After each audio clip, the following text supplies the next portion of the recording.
नमस्कार, मैं अभिषेक कुमार आप सभी का स्वागत करता हूं फोकस स्टडी विद अभी में। तो आप सभी को मेरा जय गुरु। तो चलिए 14 चैप्टर के लिए टॉपिक नंबर आज जो बहुत महत्वपूर्ण है, 8वां टॉपिक में हम लोग जो बात करेंगे हड़प्पा सिविलाइजेशन की।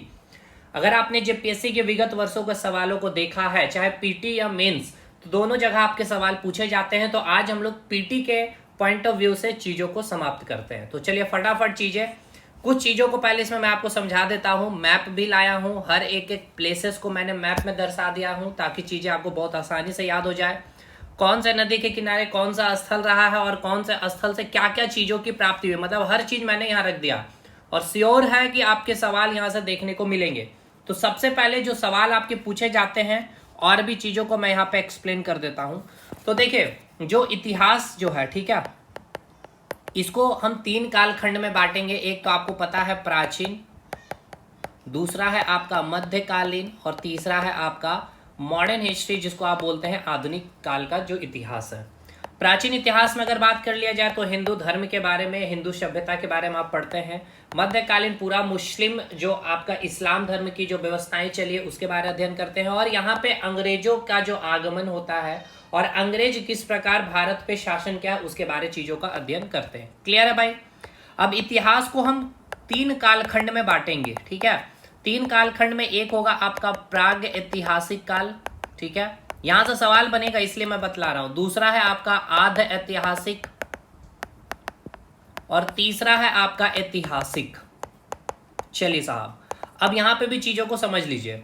तो सबसे पहले यहाँ पे जो आपका प्राग ऐतिहासिक काल, इसका मतलब ये है कि वो काल जहां पर आपको कोई भी रिटन सोर्सेस नहीं मिले हैं, मतलब यहां पर कोई भी साहित्य, ठीक है ना भाई, कोई भी साहित्यिक प्रमाण नहीं मिले हैं। तो यहाँ पर इस इतिहास के बारे जो आप पढ़ते हैं प्राग ऐतिहासिक काल, यानी कि जो आपका पाषाण काल है, इसके बारे जो आप अध्ययन करते हैं हिस्ट्री में, तो फिर कैसे अध्ययन करते हैं भाई मेरे?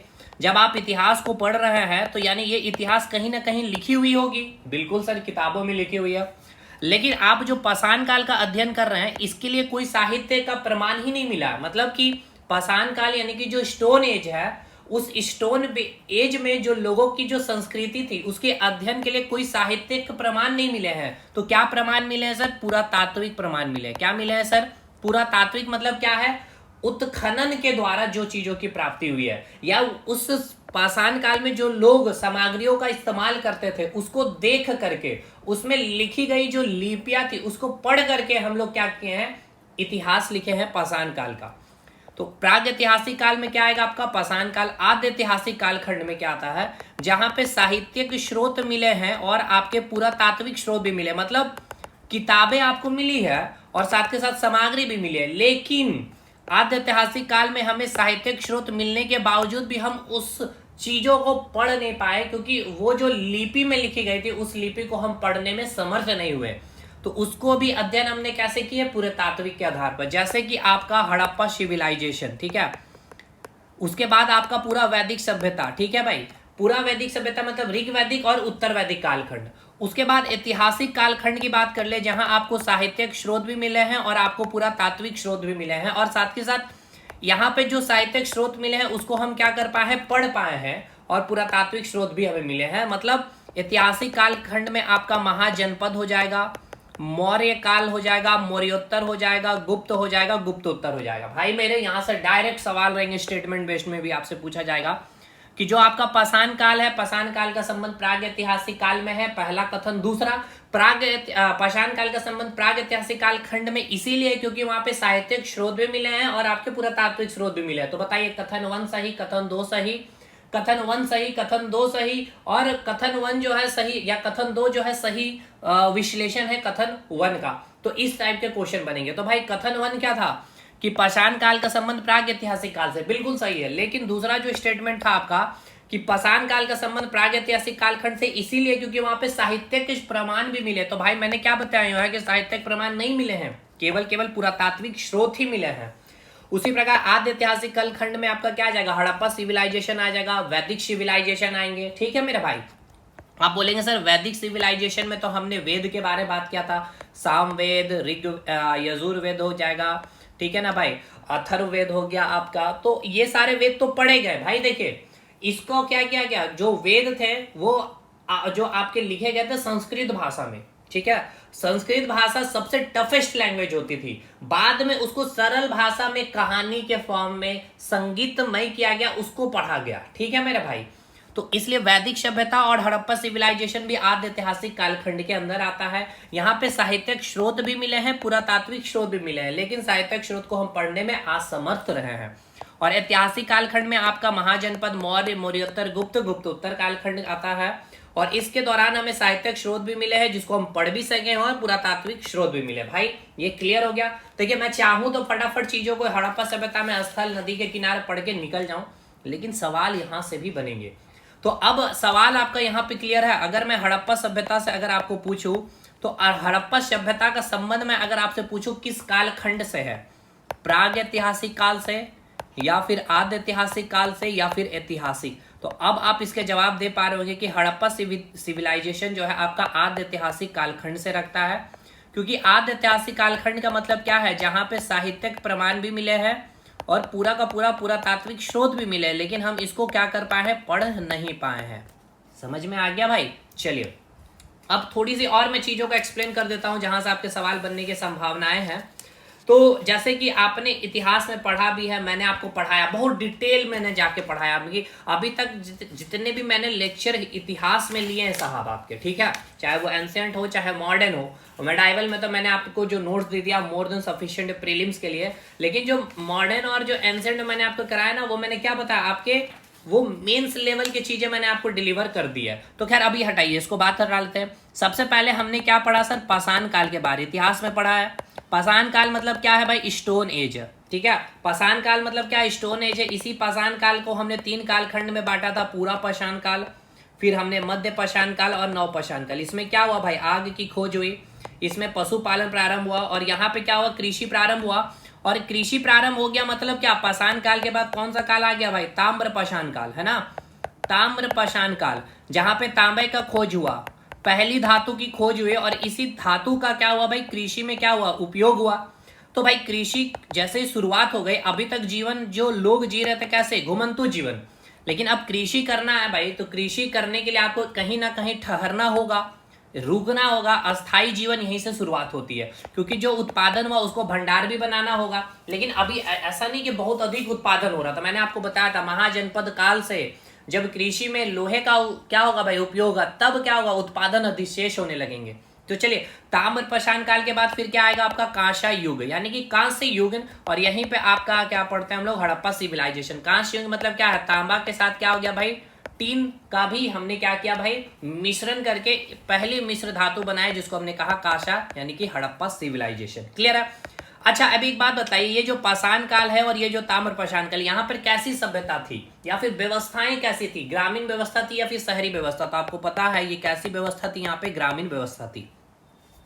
लेकिन हड़प्पा सिविलाइजेशन आपको पता है ये कैसी व्यवस्था थी, यहाँ की आपको मैंने बताई, नालिया का सिस्टम, रोड वे हो गया। तो यहाँ पे क्या है भाई, ये कैसी सभ्यता थी, कैसी व्यवस्था थी, तो ये आपकी शहरीकरण थी, यानी कि शहरी व्यवस्था थी। लेकिन कांस्य युगीन के बाद या फिर हड़प्पा सिविलाइजेशन का मैंने पतन भी बताया था, याद करिए। तो वो पतन के बहुत सारे कारण, कोई एक ऐसा फैक्टर नहीं है, क्योंकि ये हड़प्पा सिविलाइजेशन 13 लाख स्क्वायर वर्ग किलोमीटर, मतलब अगर एग्जैक्ट डाटा देखें तो 660 किलोमीटर के आसपास के स्क्वायर में फैला था, मतलब इसको अप्रॉक्स 13 लाख वर्ग किलोमीटर हम लोग कहते हैं। तो 13 लाख वर्ग किलोमीटर स्क्वायर का अगर पूरा सिस्टम का सिस्टम अगर खत्म हो रहा है, तो क्या लगता कोई एक सिंगल रीजन होंगे? नहीं। और ऐसा भी नहीं कि 13 लाख स्क्वायर वर्ग किलोमीटर पूरा समाप्त हो जाएगा, नहीं भाई। हड़प्पा सिविलाइजेशन का कुछ क्षेत्र, और वो कौन सा क्षेत्र, हड़प्पा वाला जो क्षेत्र देख रहे हैं, वो क्या था भाई, अभी भी पतन नहीं हुआ था, यानी वहां पे जो संस्कृति चल रही थी वो अभी भी कायम थी। लेकिन यहाँ पे जो संस्कृति चल रही थी या फिर यहाँ पे जो लोग जीवन यापन कर रहे थे, वो जीवन यापन कैसे कर रहे थे भाई, शहरी व्यवस्था नहीं, यहाँ पे फिर से वो तांबा का इस्तेमाल करने लगे थे, यानी ग्रामीण व्यवस्था।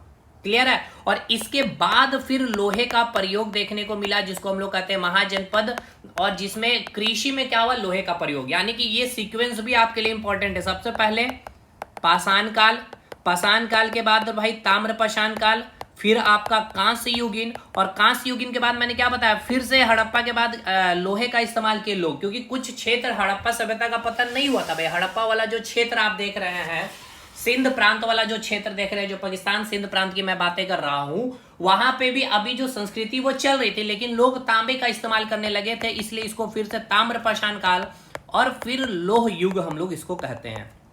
अब यहां से और क्या सवाल आपका पूछा, देखिए जो यूपीएससी ने पूछा, देखिए ये जो आप देख रहे हैं कांस्य युगीन, यानी यही हो गया आपका हड़प्पा सभ्यता मेरे भाई। अब इस हड़प्पा सभ्यता का इधर जो आप देख रहे हैं पाषाण काल या ताम्रपाषाण काल, इसको क्या कहा गया पता है आपको? पाक हड़प्पा। चलिए साहब, और इसको क्या कहा गया है भाई? उत्तर हड़प्पा। यानी कि ये जो ताम्रपाषाण काल फिर से स्टार्ट हुआ, इसको कहा गया उत्तर हड़प्पा। और यहां से आपका महाजनपद, मौर्य, मौर्योत्तर, गुप्त, गुप्तोत्तर वाला सिस्टम स्टार्ट हुआ। ये तो चीजें आपको समझ में आ रही होगी, यहां तक बताइएगा भाई, कोई दिक्कत पहले यहां तक चीजें समझने में? देखिए ये सब चीजें मैं आपको इसलिए करवा रहा हूं क्योंकि यूपीएससी के सवाल यहां से बने हुए थे। मैंने अभी क्वेश्चन जब आपको मैंने देखे, और मैंने ये सब आपको ऑलरेडी उस समय करवाए भी थे।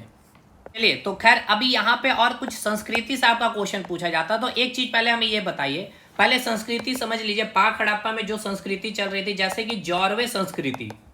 अब यहां से क्या सवाल पूछेगा कि जो जौरवे संस्कृति है ये कहाँ था? तो भाई महाराष्ट्र वाला जो क्षेत्र देख रहे हैं, आहार संस्कृति, ठीक है, आहार संस्कृति का संबंध कहाँ? राजस्थान में जो आप क्षेत्र देख रहे हैं वहां पे। उसके बाद आपका कायथा संस्कृति कहाँ पे? मध्य प्रदेश में। इसी मध्य प्रदेश में एक और संस्कृति देखा गया, मालवा संस्कृति।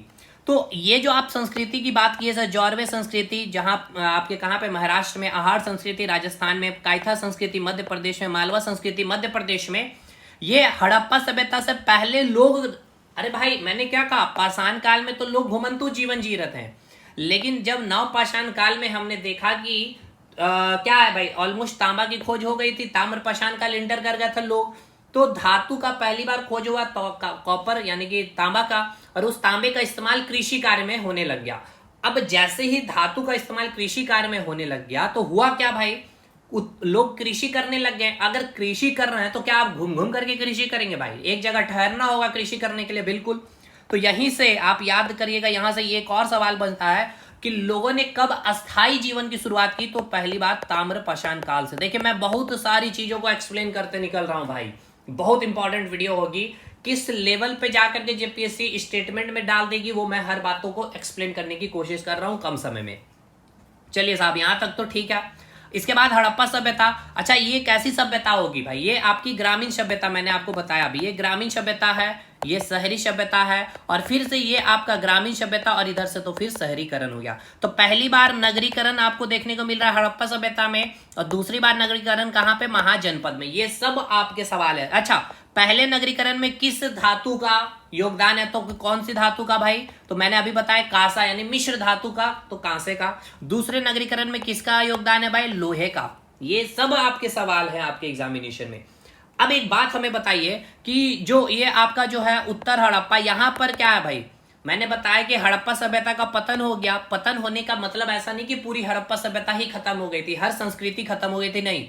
इसके बाद भी लोग जीवन यापन, यानी हड़प्पा वाला जो सिंध प्रांत वाला जो क्षेत्र, वहां लोग जीवन जी रहे थे, लेकिन फिर से वो ही जीवन ग्रामीण जीवन, तांबे का इस्तेमाल करने लगे, इसलिए इसको कहा गया ताम्रपाषाण काल, यानी इसको कहते हैं हम लोग उत्तर हड़प्पा। तो यहाँ पर कौन सी संस्कृति देखने को मिली? झूकर झांगर संस्कृति। अगर आपने प्रीवियस ईयर के क्वेश्चन किए होंगे तो आप इससे भली भांति परिचित भी होंगे। क्लियर है भाई?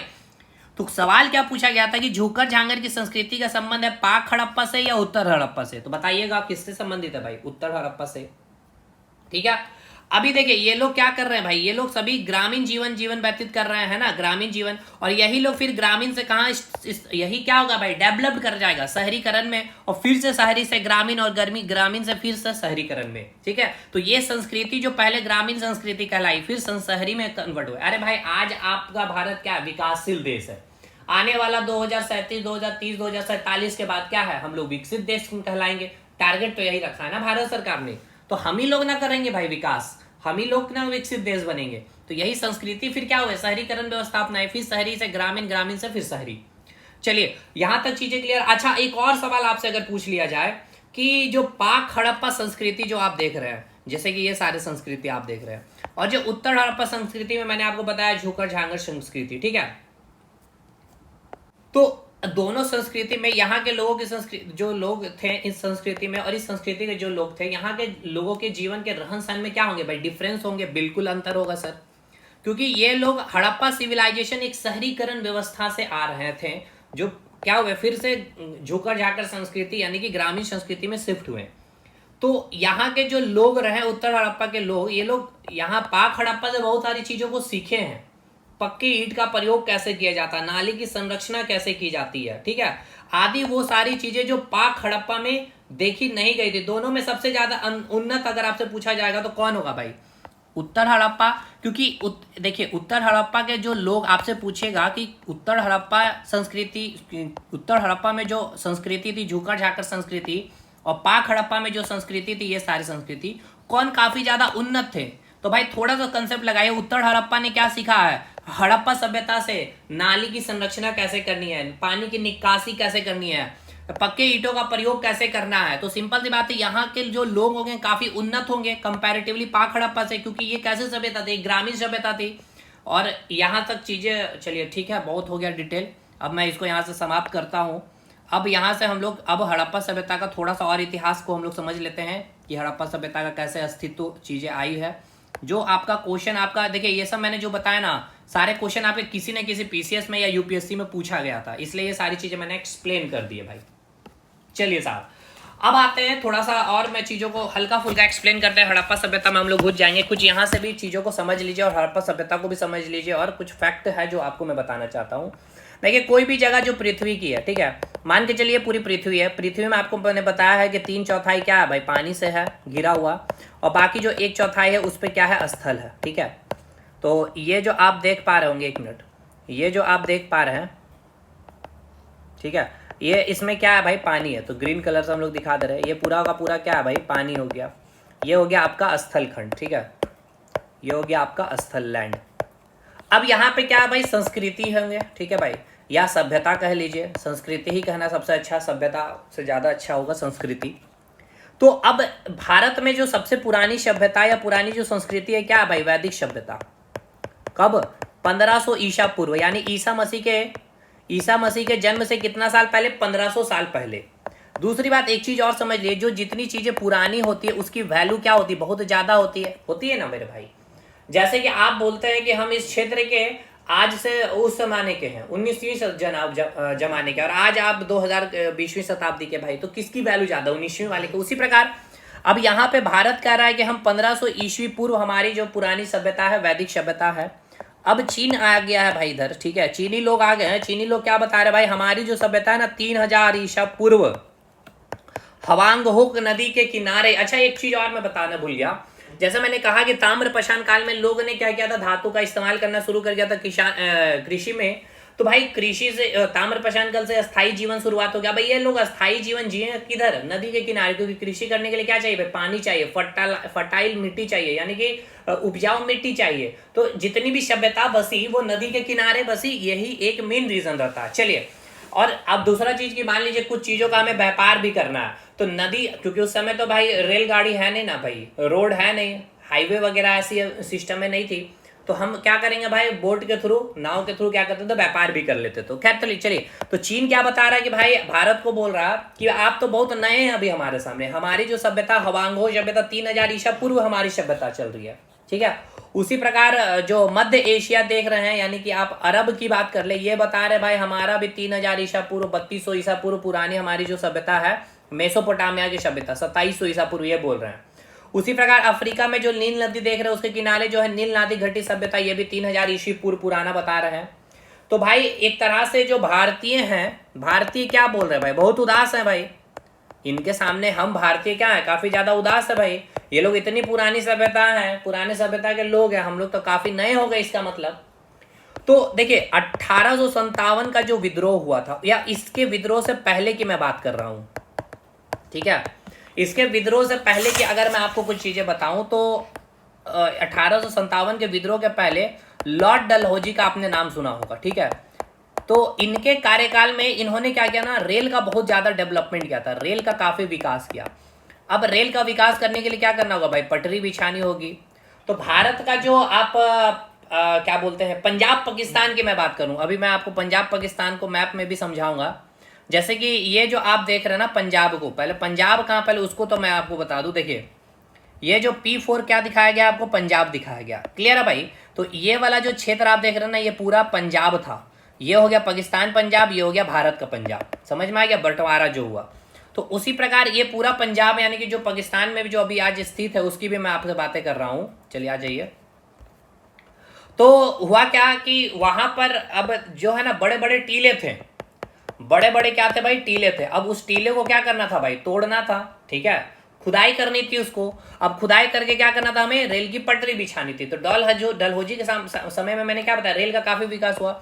तो जब टीले की खुदाई हुई और जब खुदाई होकर के जो मिट्टी बाहर आ रहा था और उसके अंदर में कुछ कुछ सामग्री भी मिल रहे थे। अब वो सामग्री इतनी पुरानी थी जो अंग्रेज जान रहे थे और अंग्रेज को डाउटफुल भी हो रहा था कि कहीं ये जो इनकी चीजें जो हमें मिल रही है भाई ये काफी पुरानी है। तो अब अंग्रेज जो है ना बहुत ज्यादा सीरियस नहीं लिए कि ये चीजों के ऊपर कि ये कितनी पुरानी है या कितनी चीज या क्या चीजें हमें मिल रही है, क्योंकि अंग्रेजों का उस समय मोटिव था क्या भाई, जितना हो सकता है भारत को लूट ले हम लोग। तो 1857 का जो विद्रोह होता है उसके बाद अंग्रेज क्या है भाई, जान जाते हैं कि हमें भारतीयों का अध्ययन करना होगा। भारतीयों का अध्ययन करने का मतलब है कि भारत की जो संस्कृति है यानी भारत के जो पूर्वज रहे हैं उनकी पसंद क्या थी, वो लोग कैसे, उनकी संस्कृति जो व्यवस्थाएं थी, धार्मिक व्यवस्थाएं थी, उनकी राजनीतिक व्यवस्थाएं थी, वो कैसे चलती थी। अगर हम उन चीजों को जान लें तो जो इनके पूर्वज को पसंद थे, सिंपल सी बात है, इनके वंशज को भी पसंद होंगे।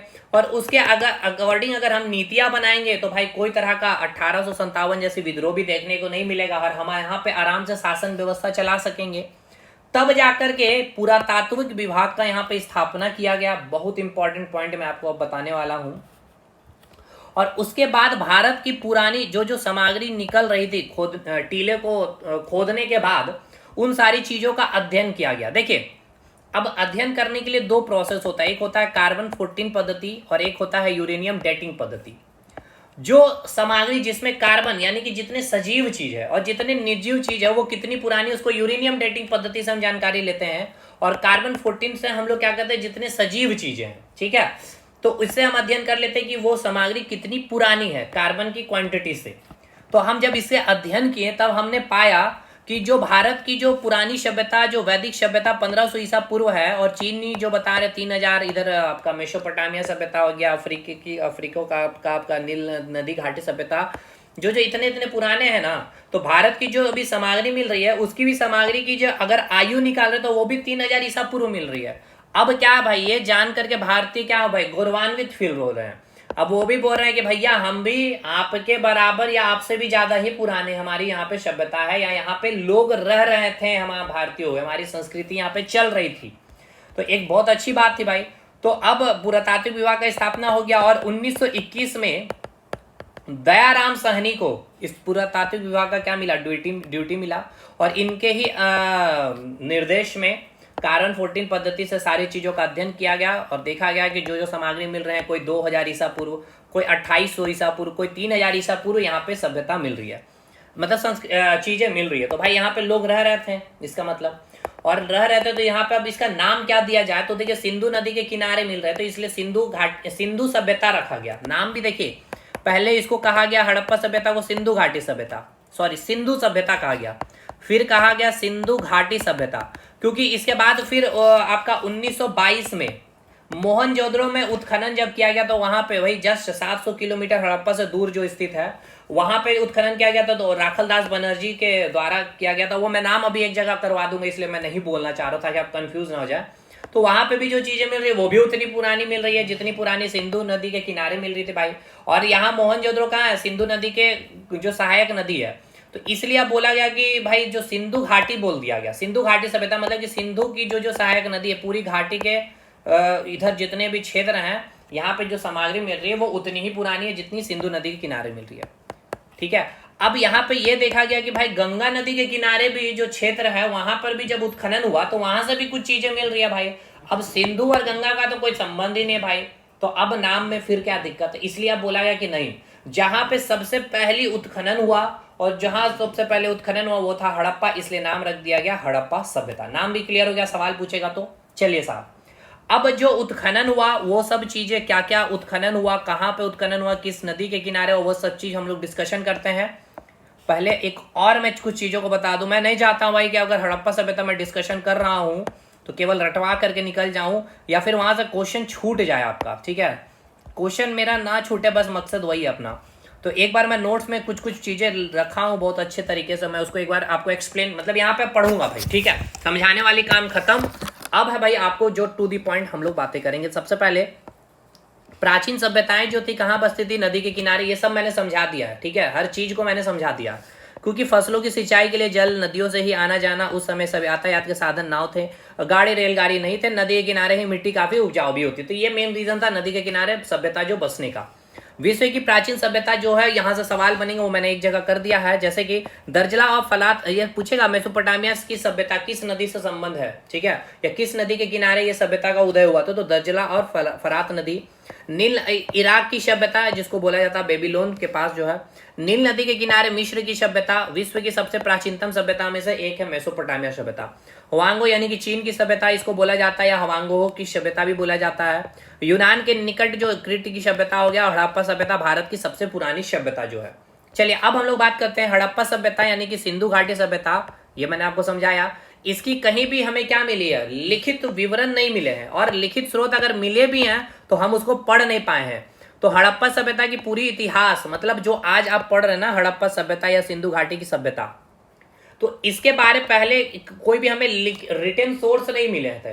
तो हमें क्या मिले थे भाई, पुरातात्विक स्रोत मिले, मतलब उत्खनन करने के बाद जो सामग्री मिले, उस सामग्री से जो जानकारी मिली है भाई, उसके द्वारा हम हड़प्पा सभ्यता के इतिहास के बारे में जानकारी प्राप्त किए हैं। तो हड़प्पा सभ्यता को आज जो आप पढ़ रहे हैं किस आधार पे, पुरातात्विक स्रोत के आधार पर, ना कि साहित्यिक स्रोत के आधार पर। महाजनपद, मौर्य, मौर्योत्तर, गुप्त, गुप्तोत्तर का जो आप इतिहास पढ़ते हैं, वहां पे हमें रिटन सोर्स मिले हैं और उसको हमने पढ़ा भी है, हम लोग पढ़ भी पाए हैं, और हमें पुरातात्विक स्रोत मिले हैं उसके द्वारा भी, मतलब दोनों के द्वारा हम वहां पे चीजों को लिखें और उसके बाद हमें जानकारी प्राप्त हुई मौर्य, मौर्योत्तर, महाजनपद, गुप्त, गुप्तोत्तर के बारे में। समझ में आया? इसीलिए आपको पूछा जाता है कि जो हड़प्पा सभ्यता है इसके इतिहास का कंप्लीट जो आधार है वो पुरातात्विक स्रोत है। चलिए आगे सब बढ़ते हैं अब हम लोग। मतलब उत्खनन से जो अवशेष मिले, उस अवशेष से पुरातात्विक विभाग ने जानकारी प्राप्त की, पूर्वज पहले के लोग कैसे रहते थे, क्या उनको पसंद आता था, ठीक है। तो चलिए हड़प्पा सभ्यता कैसी सभ्यता थी, एक शहरी सभ्यता थी। प्रथम नगरीकरण पूछा जाएगा तो हड़प्पा सभ्यता। कौन से कालखंड में, आदि ऐतिहासिक कालखंड में, कांस्य युगीन सभ्यता। आकार कैसा है भाई, त्रिभुजाकार, अभी मैं आकार भी दिखाऊंगा। 13 लाख वर्ग स्क्वायर किलोमीटर में फैली ये सभ्यता थी, जो मेसोपोटामिया की सभ्यता की समकालीन सभ्यता थी आपकी। हड़प्पा सभ्यता में जो फेमस जो चीजें रही, हड़प्पा सभ्यता जो सबसे जो काफी ज्यादा प्रसिद्ध चीजें जो रही, पूरे चर्चा का विषय भी जहाँ यहाँ पे रहा, वहाँ के टाउन प्लानिंग यानी शहर नियोजन, और ड्रेनेज सिस्टम यानी जल की निकासी। आज भी आप 2026 में देख रहे होंगे घर बन गया है, लेकिन पानी कहाँ है, रोड में निकल रही है। लेकिन हड़प्पा सभ्यता जो 3000 ईसा पूर्व की बातें हो रही है भाई, समझ रहे हैं ना, 3000 यानी कि इधर पूरा 2026 और उधर 3000 चल रही है, मतलब 5500 के आसपास का डिफरेंस समझिए वर्ष पहले।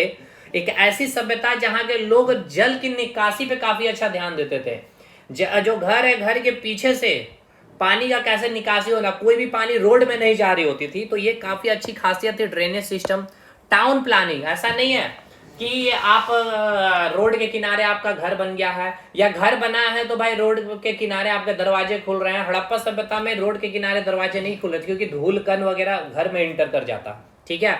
और ऐसा नहीं है कि बीच में कहीं से भी हमने घर को निकाल दिया, घर, ऐसी कोई भी चीजें अभी हड़प्पा सभ्यता में नहीं। तो टाउन प्लानिंग बहुत अच्छी थी यहाँ पे। हड़प्पा सभ्यता के सबसे पहले जो अवशेष 1826 में हड़प्पा में चार्ल्स मेंसन के द्वारा प्राप्त किया गया था, ये सब इंपॉर्टेंट लाइन है। इस सभ्यता के लोगों ने कॉपर टीन को मिलाकर के पहली मिश्र धातु कांस्य का निर्माण किया। भारत का गवर्नर जनरल लॉर्ड डलहौजी 1848 से 56 में भारत में रेलवे का विकास कराया, भारत की पहली पैसेंजर ट्रेन, ये सब इंपॉर्टेंट है, देख लीजिएगा। और रेलवे लाइन बिछाने के दौरान जो टीले थे उनका क्या हुआ, काट करके समतल किया जा रहा था। इसी खुदाई में भारी संख्या में हमें अवशेष मिल रहे थे, ईंटें मिल रहे थे, कई सारी सामग्रियां भी मिल रही थी। तो 1856 में अलेक्जेंडर कनिंघम ने इन सभी अवशेषों को इकट्ठा करके रिसर्च करने इन्होंने किया था, और इन्होंने 1905 में आर्कियोलॉजिकल सर्वे ASI की इस्टेब्लिशमेंट भी की थी। इस कारण इसको कहा जाता है फादर ऑफ इंडियन आर्कियोलॉजी। ये सब इंपॉर्टेंट क्वेश्चन है भाई। आर्कियोलॉजिकल सर्वे ऑफ इंडिया के प्रथम अध्यक्ष जो थे वो जॉन मार्शल थे, इन्हीं के आदेश में उत्खनन का काम हो रहा था। 1921 में दयाराम साहनी के नेतृत्व में हड़प्पा स्थल जो है रावी नदी के किनारे खोजी गई, प्रथम स्थल। 1922 में राखलदास बनर्जी जो है आपका सिंधु नदी के किनारे एक और शहर मोहनजोदड़ो की खोज की गई। इन दोनों स्थलों से प्राप्त अवशेषों का जो रिसर्च किया गया तो पता चला दोनों जगहों से लोग एक ही कल्चर को फॉलो कर रहे थे, ठीक है। इसलिए इसे सिंधु घाटी सभ्यता या इसका नाम दे दिया गया इंडस वैली सिविलाइजेशन।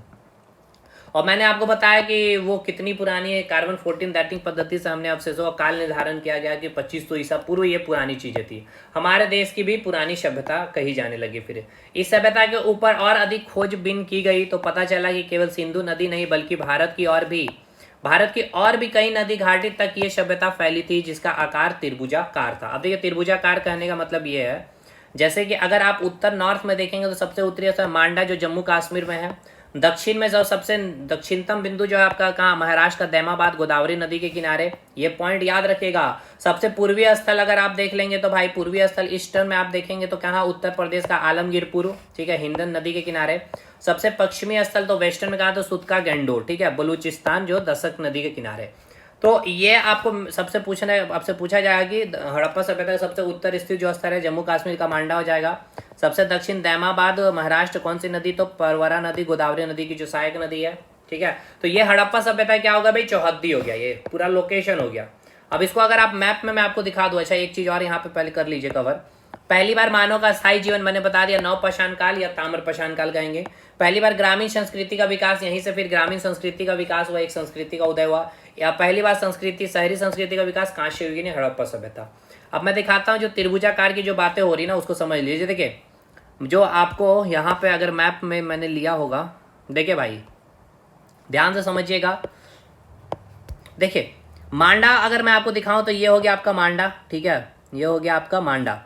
उसके बाद आपका सबसे भाई कहाँ, सुतका गंडोर अगर मैं आपको दिखाऊं इस मैप में, अगर मैं आपको दिखाऊं, देखिए दक्षिण का तो एक दैमाबाद आपको दिख गया ये, ठीक है, ये हो गया आपका, और ये हो गया आपका ये आलमगीरपुर। तो देखिए जब मैं आपको इसका स्ट्रक्चर बनाऊंगा ना तो इस प्रकार से क्या है, थोड़ा सा और मैं अगर आपको दिखा दूं, देखिएगा। तो ये जो आपको बना है ये कैसा शेप बन गया, ट्रायंगुलर शेप, ठीक है। तो यही आपको बोला जाता है, यही आपसे पूछा भी जाता है बार बार एग्जामिनेशन का आकार कैसा, तो त्रिभुजाकार। तो त्रिभुजाकार मैं दिखाने में सफल रहा हूँगा, बहुत एग्जैक्ट तो नहीं बनेगा ना भाई। और ये ध्यान रखना कि ये मैप भी ना मिले, बहुत इंपॉर्टेंट मैप है दोस्त ये रिवीजन के लिए, ठीक है। चलिए ये तो रहा भाई जितनी कहानियां हमें बतानी थी, जो पॉइंट आपके स्टेटमेंट में अच्छे अच्छे क्वेश्चन पूछते हैं। तो अब आ जाइए नदी के किनारे जो जो स्थल मिले थे वो सब अब हम लोगों की बारी है फटाफट याद करने की। डायरेक्ट क्वेश्चन आपका यहाँ से रहेगा, आपको प्लेसेस का नाम दिया हुआ रहेगा और नदी का नाम आपसे पूछा जाएगा। तो देखिए सबसे पहला हमें याद करना है मांडा, जो आपका सबसे उत्तर स्थित जो आपका हड़प्पा का जो स्थल रहा मांडा, कहाँ पे स्थित है भाई, पहले तो आपको ये याद रखना है जम्मू एंड कश्मीर में। किस नदी के किनारे, चिनाब नदी। अच्छा इससे पहले मैं आपको कुछ चीजें मैं आपको दिखा देता हूँ। देखिए भाई ये रहा आपका जम्मू एंड कश्मीर, चलिए साहब। उसके बाद ये रहा आपका लद्दाख, ठीक है साहब। ये रहा हिमाचल प्रदेश, ठीक है साहब। देखते चलिए क्योंकि ये सब नाम लूंगा मैं। पंजाब हो गया ये, ठीक है। ये हो गया हरियाणा, ठीक है सर। ये हो गया राजस्थान, बिल्कुल सही है सर। ये हो गया आपका गुजरात, बिल्कुल सही है। ये हो गया मध्य प्रदेश, ये हो गया उत्तर प्रदेश, यहाँ तक चीजें ठीक है। ये हो गया आपका उत्तराखंड, ये भी ठीक है। और एक आप याद रखिएगा महाराष्ट्र। बस इतना स्थल है आपको मेन याद भी रखना है, इसीलिए मैं आपको दिखा दे रहा हूँ फटाफट। ये हो गया आपका जम्मू एंड कश्मीर, चलिए ठीक है। ये हो गया आपका हिमाचल प्रदेश, ठीक है। ये हो गया आपका पंजाब, ये हो गया हरियाणा, ये हो गया उत्तराखंड, ये हो गया आपका उत्तर प्रदेश, ये हो गया राजस्थान, ये हो गया गुजरात, ये हो गया मध्य प्रदेश, ये हो गया महाराष्ट्र, चलिए ठीक है। अब यहाँ पे एक बार मैं बता दूं, जैसे कि ये हो गया आपका जम्मू एंड कश्मीर, बिल्कुल सही है सर। ये यहाँ तो लिखा हुआ है, अच्छा इस मैप में आएगा ना, चलिए यहाँ पाए जाएंगे। ये हो गया आपका जम्मू एंड कश्मीर, बिल्कुल सही है सर। उसके बाद अगर मैं आपको बोलूं तो ये हो गया आपका हिमाचल प्रदेश, बिल्कुल सही है सर। बार बार यहीं आ जा रहा भाई, चलिए कोई नहीं, ठीक है। हिमाचल प्रदेश हो गया।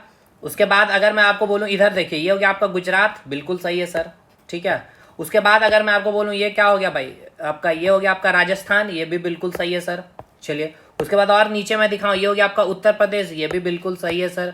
उसके बाद मैं अगर पंजाब को दिखाऊं तो ये हो गया आपका पंजाब, बिल्कुल सही है सर। आपको उत्तर प्रदेश में दिखा दी, ये हो गया आपका उत्तराखंड सर, ये भी बिल्कुल सही है सर, चलिए हो गया। और क्या बच रहा भाई, अच्छा महाराष्ट्र में पूछो तो ये हो गया आपका महाराष्ट्र, ये हो गया आपका मध्य प्रदेश। चलिए मैप में मैंने पूरा स्टेट आपको रिवाइज करा दिया, सारे स्टेट हो गए भाई। अच्छा हरियाणा एक बच गया बताना शायद ना, ये हो गया आपका हरियाणा, एक मिनट, ये हो गया आपका हरियाणा, क्लियर है। चलिए अब नदी देख लीजिए भाई, देखिए ये हो गया आपका सिंधु नदी, ठीक है, ये हो गया आपका सिंधु नदी, ये हो गया आपका सिंधु नदी, तो सिंधु नदी हटा दे रहे हैं अब। सिंधु नदी के बाद ये हो गया आपका झेलम नदी, ये हो गया आपका झेलम नदी, ये भी हो गया, हटाइए इसको। झेलम के बाद ये हो गया आपका चिनाब, ठीक है, इसको भी हटा दीजिए। ये मैं आपको बता रहा हूँ भाई, मैप को देख लीजिए अच्छे से। चिनाब के बाद ये हो गया आपका रावी, ये हो गया आपका रावी नदी, चलिए ये भी ठीक है सर। रावी के बाद आपका एक आपको देखना है, याद करके ये समझना है, ये हो गया आपका रावी हो गया, ये हो गया आपका व्यास नदी, ठीक है। तो व्यास नदी देखेंगे तो ये हो गया आपका व्यास नदी, चलिए ये भी ठीक है सर, हटा लीजिए इसको भी। और एक आपको याद करना है सतलज नदी, ये रहा आपका सतलज नदी, ठीक है, ये जो यहाँ से निकल रहा है ये हो गया सतलज नदी, ठीक है, ये भी क्लियर है, बताइएगा साहब, क्लियर है ना। चलिए सतलज नदी हो गया। और इसके बाद अगर मैं दिखाऊं तो ये हो गया आपका गंगा नदी, ये हो गया यमुना, और ये हो गया घग्गर नदी, तीनों को हटा देते हैं अब हम लोग। चलिए ठीक है, बिल्कुल सर, यहाँ तक चीज़ें क्लियर आ गई आपको। और इधर कोई नदी है तो एक नर्मदा नदी आपको दिख भी रहा होगा ये, ठीक है। तो मैप में पूरे चीज़ों को मैंने दिखा दिया है, अब आपको यहाँ पे कोई चीज़ रटने की आवश्यकता नहीं है। और ये आपका पूरा हड़प्पा स्थल है, ये मैं आपको टेलीग्राम में शेयर कर दूंगा, डाउनलोड कर इंस्टॉल ये कर लीजिएगा, ज्वाइन कर लीजिएगा ग्रुप को। तो मांडा कहाँ भाई, चिनाब नदी देख लिया आपने, जम्मू एंड कश्मीर। अब बात करेंगे भाई जो पाकिस्तान में कुछ चीज़ें जो येलो कलर से मैंने दिखाया, देखिएगा हड़प्पा कहाँ पे भाई, तो पंजाब में। पंजाब कौन सा पंजाब, पाकिस्तान पंजाब में कौन सा नदी, रावी नदी के किनारे। रोपड़ इंडिया पंजाब में मिला है, ये आपका सतलज नदी के किनारे। मोहनजोदड़ो पाकिस्तान में आपका सिंध प्रांत में सिंधु नदी के किनारे। चांदहुद्रो पाकिस्तान में है, आमरी भी पाकिस्तान में, सिंध वाला क्षेत्र जो है कोट दीजिए, ठीक है, ये सारे सिंधु नदी के किनारे, इसलिए इसको याद करने में कोई तकलीफ आपको नहीं होगी। चलिए इसको हटा लिया जाए अब इसके बाद हम लोग देखते हैं गुजरात में जो है आपका इंपॉर्टेंट है लोथल, ठीक है, भोगवा नदी के किनारे। कालीबंगा इंडिया राजस्थान में, घग्गर सरस्वती नदी के किनारे। आलमगीर उत्तर प्रदेश में, हिंडन नदी गंगा यमुना का दबाव वाला जो क्षेत्र है। दैमाबाद जो महाराष्ट्र वाला क्षेत्र, सबसे दक्षिणतम बिंदु गोदावरी नदी हो जाएगा। धौलावीरा आपका मनसर और मनहर नदी गुजरात में आपका, सॉरी हाँ गुजरात में आपका है। रंगपुर इंडिया में आपका, रंगपुर कहाँ, गुजरात में, भादर नदी के किनारे। और सुतका गेंडो, सुतका को आपका जो है दासक नदी और सादी कोट नदी पाकिस्तान बलूचिस्तान में है। और सोतुधई अफगानिस्तान में तखर प्रांत में स्थित है। ये बहुत इंपॉर्टेंट है, आपका एग्जाम का क्वेश्चन पूछा गया है ये सब, ठीक है। चलिए अब इसको मैं हटा दे रहा हूँ, अब ये आपका काम है इसको याद कर लेना। अब कुछ इंपॉर्टेंट चीज़ें जो हमें मिली है उसको अब हम लोग देख लेते हैं। चलिए क्या क्या चीज़ें मिली है, तो सबसे पहले हम लोग देख लेते हैं हड़प्पा से हमें क्या क्या चीज़ें मिली है भाई। तो देखिए हड़प्पा से जो जो हमें चीज़ें मिली है ध्यान से देखते चलिएगा। देखिए हड़प्पा से हमें मिली है मातृ देवी की मूर्ति मिली है। 6 के 2 कतार में अन्नागार मिले हैं, यानी कि गोदाम मिले हैं। इक्का गाड़ी मिली है, कांसे के दर्पण मिले हैं। CR यानी कि जो कब्रिस्तान मिले हैं, यानी कि CR 37। और तांबा के स्केल मिले हैं। और एक जानवर से चलने वाली गाड़ी थी, जो इक्का गाड़ी क्या होता है, एक जानवर से चलने वाली गाड़ी, ठीक है। हड़प्पा खत्म। अब हम लोग बात करेंगे मोहनजोदड़ो के बारे में। मोहनजोदड़ो से हमें क्या क्या मिला है, तो देखिए मोहनजोदड़ो से जो जो हमें चीज़ें मिली है, कांसे की नर्तकी मिली है, ठीक है। वृहद स्नानगार मिली है, सूती वस्त्र और ऊनी वस्त्र मिला है। वृहद अन्नागार मिला है। 26 नरंकाल पशुपति शिव मुद्रा में नाव का चित्र मिला, ठीक है। चलिए ये भी ठीक है सर, इसको हटा लिया जाए एक बार ग्रीन कलर को, 1 मिनट भाई। चलिए भाई कोई बात नहीं, नहीं हटेगा ये, ठीक है, हो गया ना, ये हो गया आपका। 1 मिनट यार, इसको हटा लिया ना जाए, बहुत इंपॉर्टेंट कंटेंट यार इसीलिए। चलिए इसके बाद मेसोपोटामिया का मोहर भी आपको कहाँ से मिला है, याद रखिएगा मोहनजोदड़ो से मिला है। दाढ़ी वाले पुरुष जो मिले हैं, गले हुआ तांबा का ढेर जो मिला है, और तांबे का तलवार और ढाल, और हाथी का कपाल कहाँ से मिला, ये सब मोहनजोदड़ो से ही मिला, ठीक है। ये पॉइंट आपको याद रखना है। इसके बाद आपको लोथल पॉइंट याद रखना है। लोथल से क्या आपको मिला, ये पॉइंट याद रखिएगा। तो देखिए लोथल से जो आपको मिला है, अग्नि कुंड मिला है, ठीक है। बंदरगाह मिला है। चावल के अवशेष और घोड़ा का साक्ष्य मिला है। युगल सावधान मतलब कि पति पत्नी एक साथ दफनाए गए थे। बंदरगाह जो है पतन डॉकयार्ड और मृद भांड मिला है। हाथी के दांत के स्केल, वाट वटकारा और माप तोल के अवशेष, ये जो पूछा है माप, तो आपसे ऐसे पूछेगा माप तोल के अवशेष कहाँ से मिले, तो याद रखिएगा लोथल से मिले, ठीक है। क्योंकि भाई वहाँ पे बंदरगाह मिला तो बंदरगाह में ही नाप नपाई वाली चीज़ें होगी ना भाई, ये भी थोड़ा सा कॉमन सेंस आपको लगाना है इसको याद करने में, और मैंने आपको याद भी करवाया था ये। चलिए ये हो गया। अब इसके बाद हम लोग बात करेंगे चांदहुद्रो की बारे भाई। चांदहुद्रो की अगर मैं आपसे पूछ लूँ क्या क्या यहाँ से मिला है, तो चांदहुद्रो से जो आपको मिला था वो आपका गुड़िया बनाने की कारखाना है यहाँ पे, ठीक है। सौंदर्य सजने संवरने की जो सामानें यहाँ से मिली है, ठीक है। पाउडर, लिपस्टिक, ये सारी चीज़ें। वर्क का कार ईंट का संरक्षण मिला है। 4 पहिए वाली गाड़ी हमें देखने को मिली है। बिल्ली और कुत्ते पद का चिन्ह मिला है और पाइप मिला है, ये सारी चीज़ें। ठीक है, ये सब पॉइंट आपको याद रखना पड़ेगा, इसमें आप कुछ नहीं कर सकते हैं। अगला आपको याद रखना है कालीबंगा से आपको क्या मिला है भाई। कालीबंगा से आपको अग्निकुंड, जुते हुए खेत, अलंकृत ईंट, ऊँट की हड्डी मिले हैं। ठीक है, और मुहर में किसका प्रयोग नहीं हुआ था, तो ऊँट का प्रयोग नहीं हुआ था। लोग इससे कंफ्यूज हो जाते हैं, ऊँट का हड्डी मिला है इसीलिए। ठीक है, तो ऊँट का हड्डी ऊँट का नहीं मिला मुहर में। ठीक है, चित्र। धौलावीरा अगर आपसे पूछ लिया जाए तो भाई धौलावीरा में देखिए याद रखना आपको यहाँ से कि यूनेस्को विश्व विरासत स्थल 40वें में इसको शामिल किया गया धौलावीरा को। दूसरा, भवन निर्माण में पत्थर का प्रयोग हुआ है। स्टेडियम मिला है आपके धौलावीरा से। साइन बोर्ड मिला है आपको। जल प्रबंधन का बहुत अच्छा प्रबंधन किया गया था। त्रिस्तरीय सुरक्षा के दीवार यहाँ से देखने को मिले थे। ठीक है, चलिए ये हो गया आपका पॉइंट धौलावीरा का। अब इसके बाद हम लोग बात करेंगे सूरकोटता की। ठीक है, सूरकोटता से क्या क्या मिला है, घोड़े का अवशेष मिला है। खोज जेपी कोसी ने किया था, गुजरात के कच्छ के खाड़ी में स्थित है ये आपका। ठीक है, चलिए इसके बाद आपसे पूछा जाएगा वनवाली के वाली। ठीक है, वनवाली के बारे में तो यहाँ से क्या मिला है, तांबे का वनाग्र मिला है, यानी कि वनाग्र मतलब तीर धनुष मिला है तांबे का, और सरसों के ढेर मिले यहाँ से। ठीक है, चलिए ये हो गया आपका पॉइंट। और एक आपको याद रखना है रंगपुर के बारे में, तो यहाँ से क्या मिला है, धान की भूसी मिले। कुछ इंपॉर्टेंट नोट्स में मैंने डाल रखे हैं, इसको भी एक बार हम लोग डिस्कशन कर लेते हैं। देखिए ये बहुत इंपॉर्टेंट है भाई, जहाँ पे जो कन्फ्यूज़न होता है हड़प्पा सभ्यता का, वो नोट मैंने करके रखा था। ये बहुत इंपॉर्टेंट चीज़ है। देखिएगा, हड़प्पा सभ्यता का में जो है घोड़ा क्या है, पालतू पशु नहीं था। घोड़ा मिला लेकिन पालतू पशु नहीं था हड़प्पा सभ्यता में। सूरकोटदा एंड लोथल से घोड़े के अवशेष मिले थे। हड़प्पा सभ्यता के सबसे प्रमुख पशु एक सींग वाला गेंडा, यूनिकॉर्न। मुहर में सबसे ज़्यादा इसी का प्रयोग हुआ था। ठीक है, तो ये इंपॉर्टेंट पॉइंट है, आपको याद रखना है।